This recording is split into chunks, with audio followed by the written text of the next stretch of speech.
What's up, everybody? Welcome back to the channel. I haven't made a video in quite a while. I was on the third shift there for about 6 months and didn't get to do much fishing or hunting this last year, so we're going to start off the new year hopefully a little bit better, back to regular hours. And I'm going to make a video about my mom's homemade vegetable beef soup. So I'll put up a screen with the ingredients and we'll get going.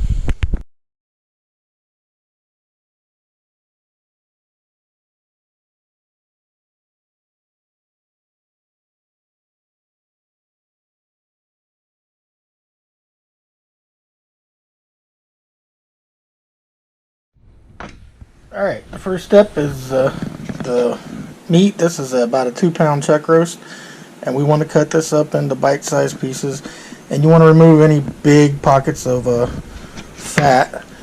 So I'm going to start off just cutting it in half.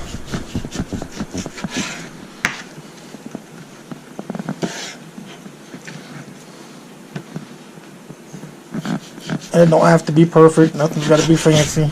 I'm just going to cut it up into bite-sized pieces. You really want to get rid of like the silver skin here, because it just does not cook down very well and it'll be tough. So you kind of want to get that out of there as much as you can.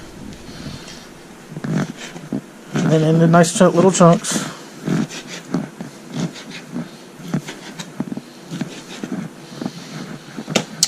And you just continue that until you get it all cut up. Alright, now that we got the meat all cut up, it's time to prep the cabbage. Just a little small headed cabbage. And I'm sure everybody preps their cabbage differently. I like cutting it in half and then cutting it in quarters.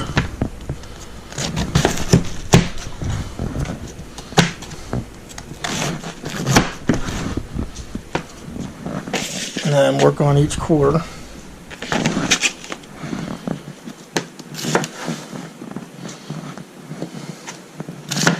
Like I said, this recipe is my mother's.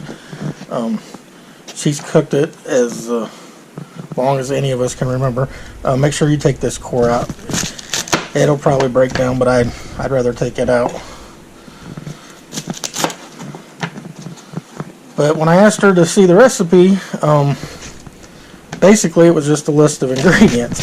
There was no measurements. She just said put in this, that, however much you wanted, and pretty much just make it the way you want it.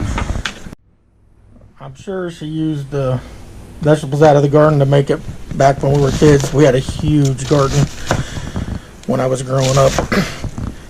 They used to grow corn, potatoes, rows and rows of beans, just everything. In the summertime, that was mostly what we ate, was out of the garden.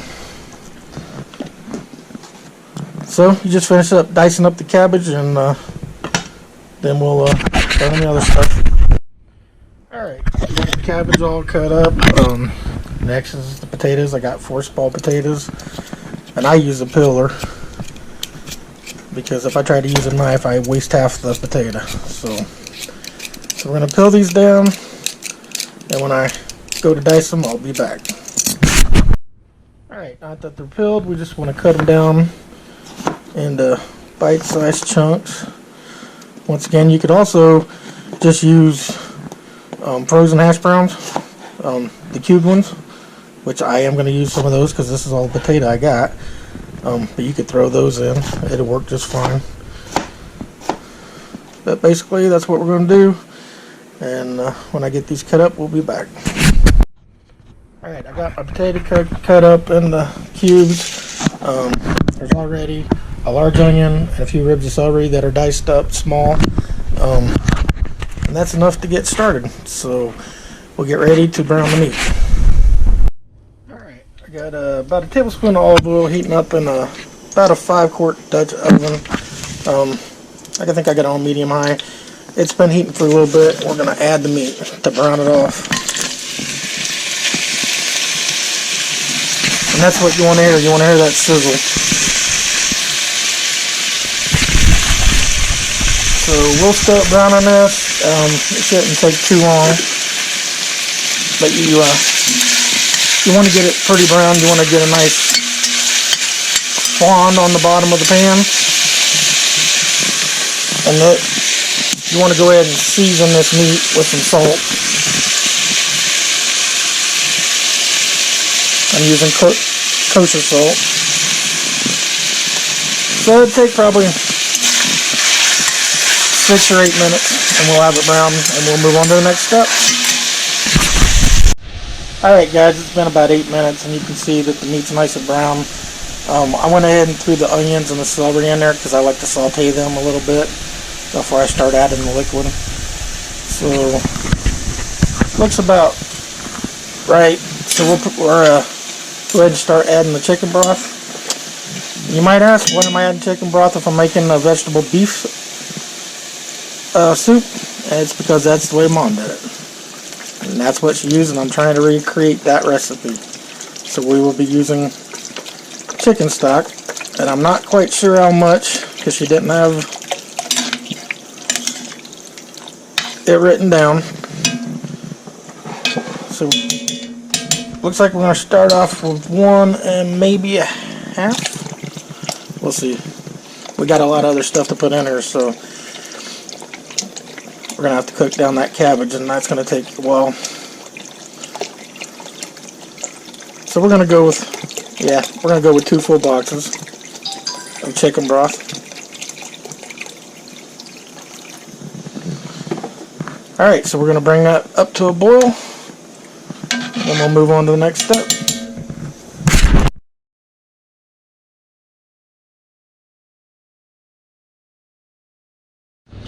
Alright guys, we're back up to a boil, a really good simmer. I think I'm going to go ahead and start adding the cabbage a little bit at a time. Of course it'll wilt down.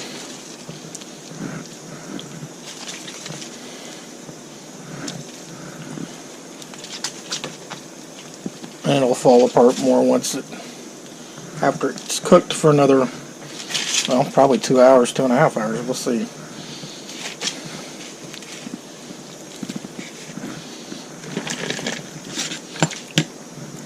But we'll bring that back up to a simmer.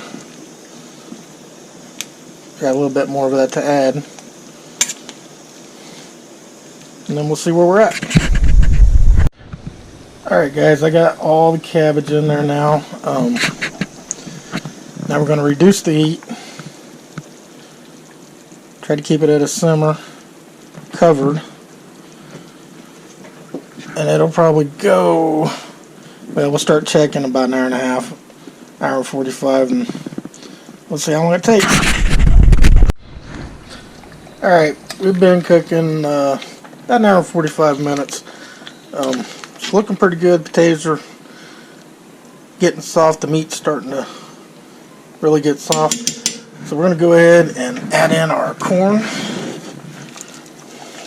And this is just canned corn. And our carrots.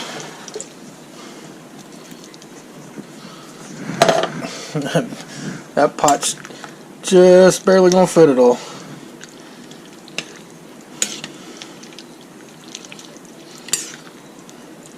So I'm just going to put a lid on it, let it come up to a simmer again, let her go just a little while longer, and we'll check it. Alright, it's been another 20-25 minutes with the corn and the carrots, so everything should be cooked in there together now. And it looks about done to me. So I'm going to bowl some up and we'll see what it's like. So here's the finished product. It's not exactly like my mom's, but it sure does remind me of my mother's, so it tastes pretty good. Get recipes from your parents and your grandparents, stuff that you remember when you were a kid, and try recreating them, and make sure you write them down so you can pass them on. I got a few more recipes that she's made over the years that I'm gonna try to make some videos of, so we can all watch it and we all know how to make it. So If you like this video, hit like and subscribe. We'll see you next time.